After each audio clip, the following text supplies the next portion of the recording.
بندش اللہ تعالیٰ نے بہت زبردست لگائی ہے کہ وہ جب نماز جمعہ کے لیے پکار دیا جائے تو پھر دوڑ پڑو اللہ کے ذکر کی طرف، وَذَرُوا الْبَيْعَ، اور خرید و فروخت کو چھوڑ دو، خرید و فروخت کو چھوڑ دو۔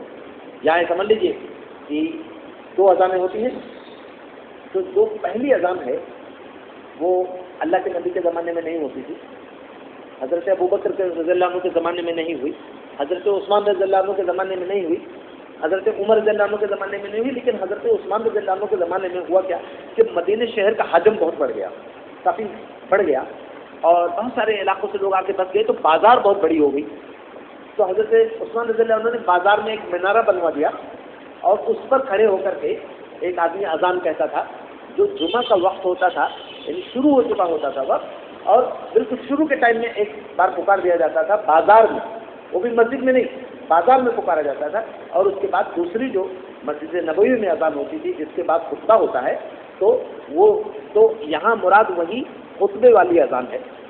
اب میں تو یہ بات دیکھ رہا ہوں کہ حضرت عثمان رضی اللہ عنہ نے دوسری اذان شروع کی، کسی صحابی نے اختلاف نہیں کیا، کسی صحابی نے اختلاف نہیں کیا۔ اللہ کے نبی صلی اللہ علیہ وسلم کی ایک حدیث بھی ہے باقاعدہ کہ میرے اور میرے خلفاء کے طریقے کو اپناؤ۔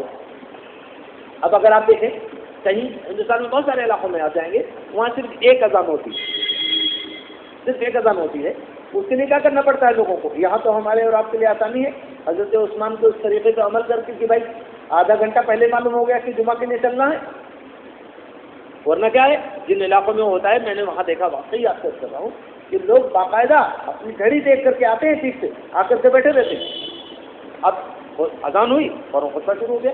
تو یہاں گویا بتایا جا رہا ہے کہ دیکھو جو خطبے کی اذان ہے، اگر اس کے بعد اب مثال بھی دے دی کہ وہ یہودیوں کی ایسی حرکت نہ کرنا، ان کو پابندی لگائی تھی ہم نے، تم پہ تو بہت تھوڑی پابندی ہے، دیکھو اس پابندی پہ بھی کمزور نہ پڑ جانا، بہت ہی ٹائم بھی ہاف این ایک گھنٹہ یا ایک گھنٹہ، آدھا گھنٹہ، 1.5 گھنٹہ، اس سے زیادہ یہ، اس کے بعد کتنے کریم ہے ہمارے پروردگار۔ فَإِذَا قُضِيَتِ الصَّلَاةُ، جب نماز پوری ہو جائے تو کیا کرو؟ فَانتَشِرُوا فِي الْأَرْضِ، زمین میں پھیل جاؤ۔ بہت بڑی بات کہی جا رہی ہے۔ صحیح بات یہ ہے کہ ہم اگر مسلمان اپنے دین پر غور کریں، قرآن کی آیات پہ غور کریں، تو اللہ تعالیٰ ہمیں جوگی نہیں بنانا چاہتے، سنت نہیں بنانا چاہتے، اللہ تعالیٰ ہمیں ایک حرکت و عمل والا مومن بنانا چاہتے ہیں۔ ابھی وقت ہے تو دیکھو آ کر کے یہاں نماز پڑھو، اذان ہو جائے خرید و فروخت کے قریب مت جاؤ، بالکل اس کو اختیار مت کرنا۔ البتہ اب اللہ سے زیادہ کس کو ہماری ضرورت معلوم ہے؟ پروردگار نے ہمیں پیدا کیا ہے، ہم جتنا اپنے بھوک کے بارے میں جانتے ہیں اس سے زیادہ اللہ کو ہمارے بھوک کے بارے میں خبر ہے، ہماری پیاس کے بارے میں اللہ کو خبر ہے۔ اللہ تعالیٰ جانتے ہیں کہ ان بندوں کی کیا کمزوریاں ہیں۔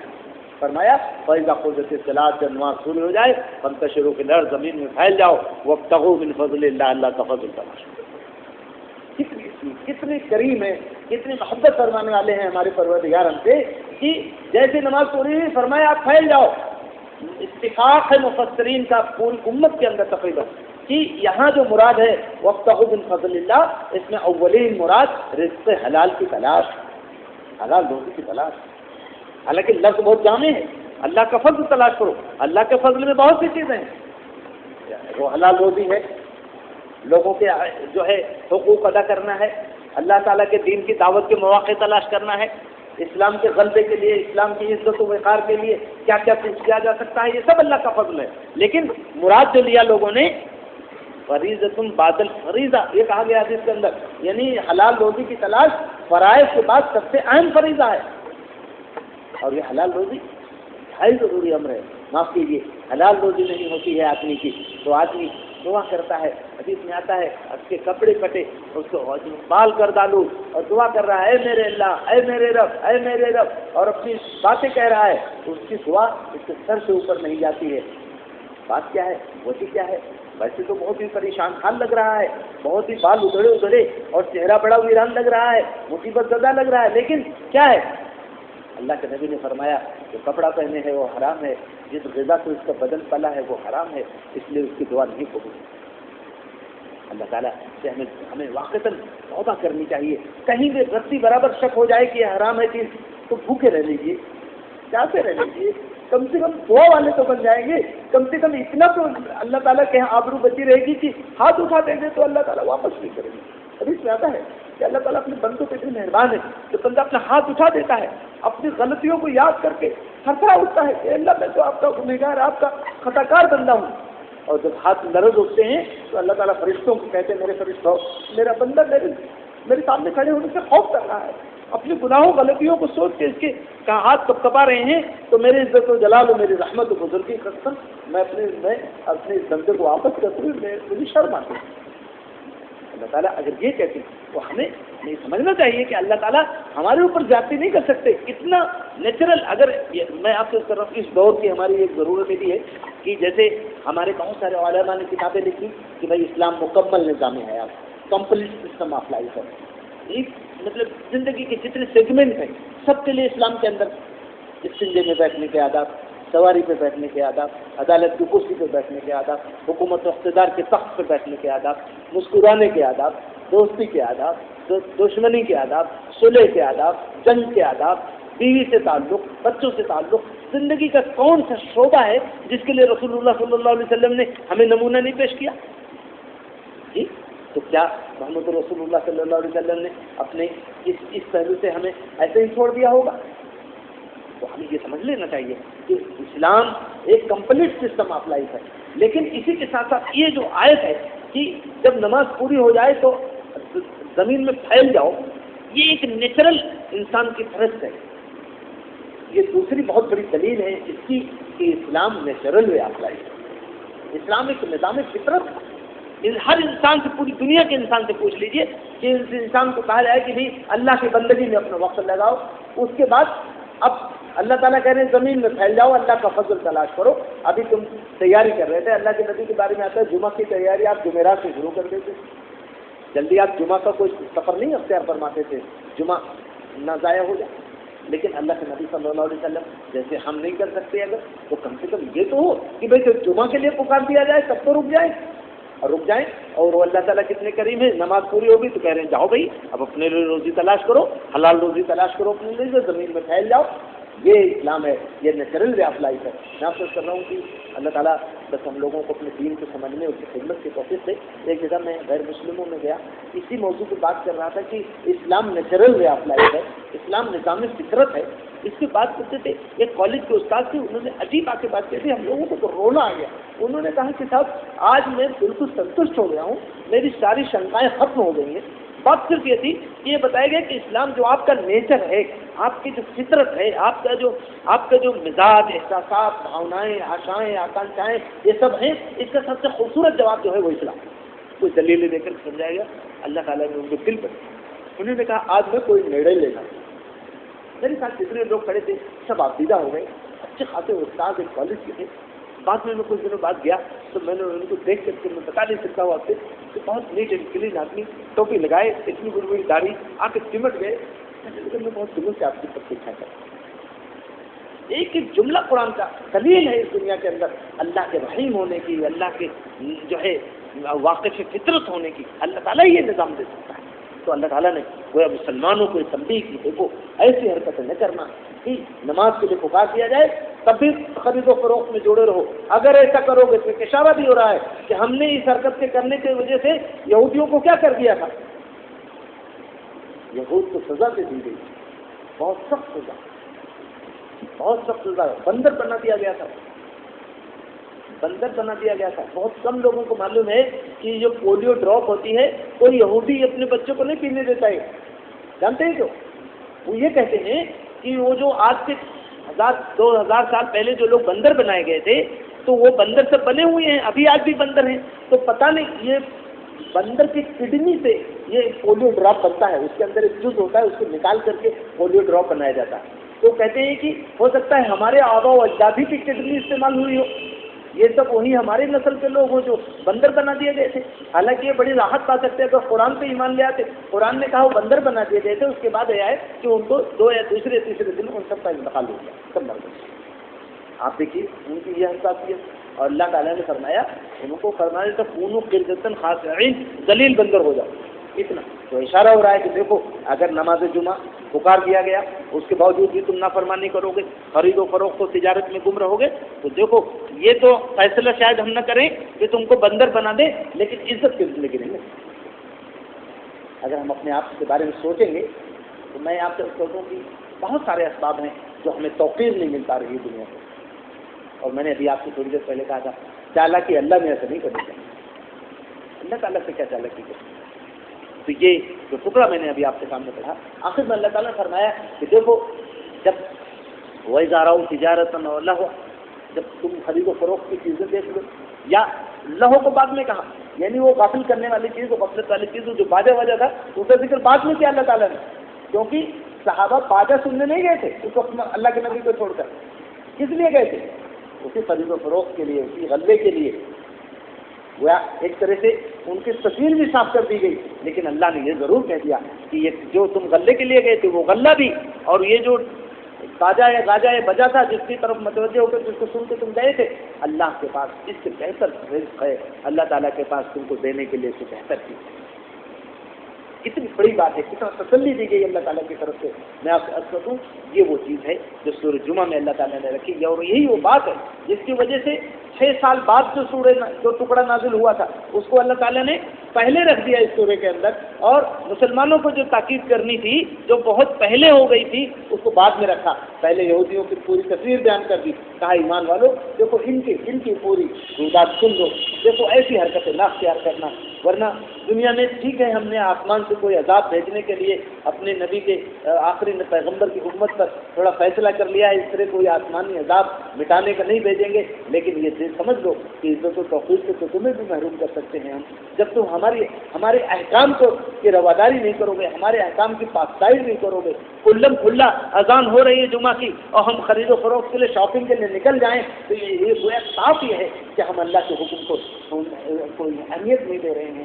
تو اگر ہم اللہ کو اہمیت نہ دیں، اس کے حکم کو اہمیت نہ دیں، اس کے باوجود بھی کیا اللہ پابند ہے عزت دینے کو؟ میرے بھائیوں، میرے دوستوں، میرے بزرگوں، اللہ تعالیٰ کی کتاب ہے جو ہمیں بہت پہلوؤں سے ہمارے دلوں کو ایک دم چھو رہی ہے، ہمارے دلوں کو دستک دے رہی ہے۔ میں اللہ تعالیٰ سے دعا کرتا ہوں کہ اللہ تعالیٰ منافق سے کمزور و گنہگار کو بھی اور آپ دوستوں اور بھائیوں کو بھی اپنی کتاب کی روح کو سمجھنے کی توفیق سے، اپنی کتاب کے ذریعے اللہ تعالیٰ ہمیں جو زندگی عطا کرنا چاہتا ہے، واقعتاً اگر دیکھیں تو ہماری دل مردگی کے شکار ہے اس وقت۔ یہ کتاب ہمیں آئی ہے لما یحییکم، تاکہ تم کو زندہ کر دے۔ ہم اس کتاب سے تعلق جوڑ کر کے اپنے آپ کو زندہ کر سکتے ہیں۔